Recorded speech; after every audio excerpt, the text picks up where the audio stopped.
اهلا، السلام عليكم، ان شاء الله كامل تكونوا ملاح. اليوم جيتكم بفلوج الجزء الثاني من مهرجان الجزائر العاصمة للرياضات، والجزء الثاني اللي فيه النهار الثاني والثالث. كما راكم تشوفوا هنا بديت لكم روتين تاعي صباح ربي. بدلت قشي وريت لكم هنا الاوتفيت. ابخي رحنا نستقهواو. كما راكم تشوفوا هنا ماما دات تشيز كيك خاطرش تحبوا بزاف، اما انا وخوتي دينا لي كوفر مع بعض. اما بابا اكيد ما يحبش هاد الصور، ما يحبش السكريات، بدا كاس قهوه يشربها في الطوموبيل. فوتنا على البحر بهن شويه، جينا هذيك النسمه ذلك به يلعبوا شويه خاوتي ثانيك. الحاله بدات تتعمر، بداو الناس يروحوا للبحر خاطرش كان بزاف سخانه ما دبرنا في الصيف. وثانيك انا صورت لكم الالعاب كما كرة الطائرة، كرة اليد، وداروا العديد من الألعاب الرياضية. حبيت نعطي نصيحة للأولياء على أولادهم، ماذا بها رانا في الصيف والعطلة راه بربع شهر ولا 5، فما لازمش ولادكم يقعدوا هكا يعني ما يديروا والو في الصيف غير مواقع التواصل والتليفون ولا التلفزيون. لازم يديروا رياضة ولا يمارسوا الهوايات تاعهم. يقدروا ثاني يديروا مسابقات مع خاوتهم في الشطرنج، ولا يديروا سبور بكل انواعه. واحسن حاجه تديروها وتستثمروها في ولادكم هي تدخلوهم المدارس القرانيه، يتعلموا القران كلام ربي سبحانه واحكام التجويد. المهم ما يضيعوش وقتهم يعني ويديروا حاجه تفيدهم. ثاني تقدروا قاع تبعثوهم للمخيمات الصيفيه من هي يستمتعوا، وثاني كي يتعلموا حوايج جدوده. وكان سمعوا مهرجان الجزائر العاصمه للرياضات يتسمعوا واش يجي في بالنا الانشطه الرياضيه. دارونا العديد من الانشطه الرياضيه بريه جويه وبحريه بكل انواعها. دارونا مسابقات في الجري يعني في الركض او بالليفيلو بدراجه الهوائيه بدراجه الناريه، او حتى في الشطرنج والبابي فوت والعديد من المسابقات. وثاني دارونا الواحد تزلج يعني التزلج بكل انواعه. وثاني تسلق على الجدار. داروا ثانيك فقرات الرسم للاطفال الصغار اللي حاب الرسم كيما اختي مروه. حتى ثاني داروا استعراضات تاع رياضه الكاراتيه، الجيدو، تيكواندو والعديد. وثاني داروا تاع ركوب الخيل. من بعد جا وقت الغداء رحنا تغدينا والحمد لله. وهنايا دخلنا للحفل، رحنا جوي هكا 3 ل 5 هكا واحد الوقت العصر. بدا المهرج لولو دار واحد لومبيونس مع الاطفال، انا وتشهيت نلعب معاهم. دون ان ننسى كذلك داروا مسابقات للاطفال الصغار، من الاطفال اللي بداو يحبوا حتى اللي راه يمشي. ثانيك داروا ذوي الاحتياجات الخاصة. اما بالنسبة لي انايا كنت في غرفة التقنية والتحرير، وين تعلمت بزاف صوالح وهكا كنت قطفت من كل حديقة زهرة.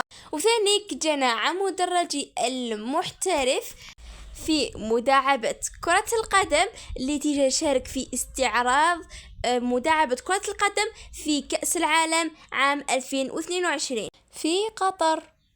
وثاني كديت خبرة من المنشطين اللي كانوا ثم، وحتى كذلك حضروا المنشطين والرؤساء والمديرين بزاف تاع شركات وجمعيات. نتذكر منهم جمعية رئيسة جمعية الفرقة الموسيقية الأندلسية، المنشطين كما المنشط محسن اللي يخدم في التلفزيون أكيد تعرفوه كامل، والعديد بزاف جاو. واكيد درنا طنبوله وهدايا وكرمنا اصحاب اللي جابوا 6 والبيام. اما الباك ادعينا لهم ان شاء الله يربحوا كامل. وهنايا حبيت اشارككم فرحتي كي كرموني كرم لي رئيس رابطه تنشيط اوقات فراغ الشباب ربي يجازيه. واكرر شكري لرئيس رابطه تنشيط اوقات فراغ الشباب ومديريه الشباب والرياضه لولايه الجزائر، والمنشطين والمخرج والتقنيين والعمال اللي فما. وضركا نخليكم على الاجواء اللي كانت لمديرية الشباب والرياضة والترفيه لولاية الجزائر. صفحات رابطة تنشيط اوقات فراغ الشباب على الفيسبوك. هذا المهرجان في الطبعة الثالثة تحت رعاية السيد وزير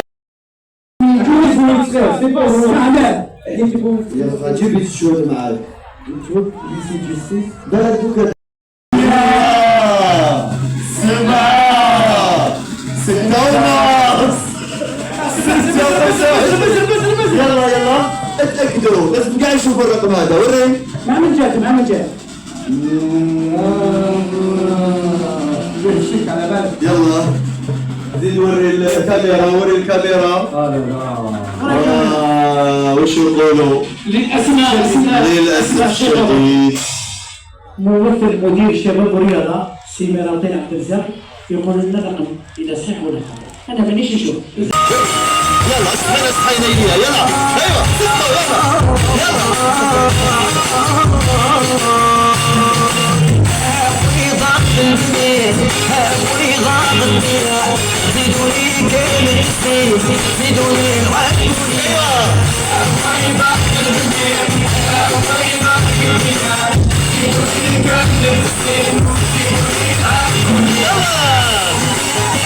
يلا عمو علي وتفضل معنا السيد علي صفصاف رئيس رابطة تنشيط أوقات فراغ الشباب.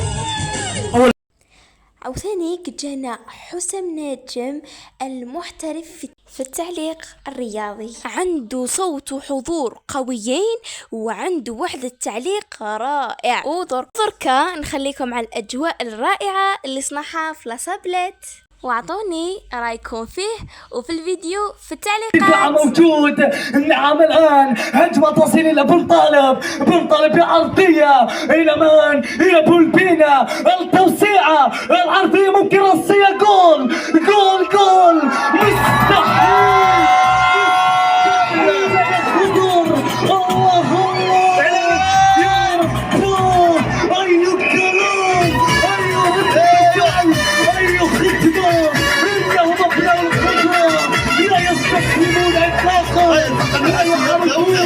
لا يعرفون معنى الاستسلام.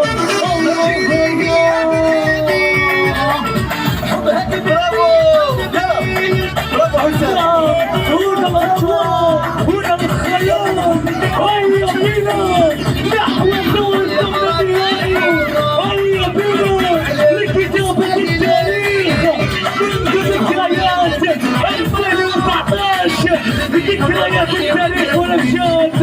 هادوا أبناء الخضراء، هادوا المحاربين، هادوا هم النشور الحقيقيين.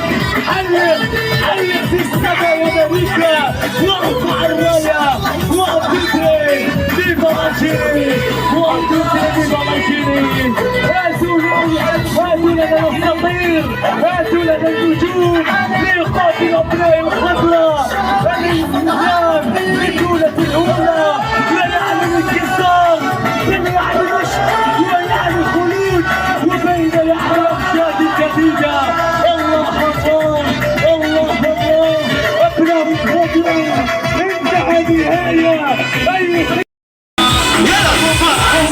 وهكا يكون كمل الجزء الثاني من فيديو مهرجان الجزائر العاصمة للرياضات. ان شاء الله يكون عجبكم، وما تنسوش تدير لي لايك والاشتراك والتعليق، وباي.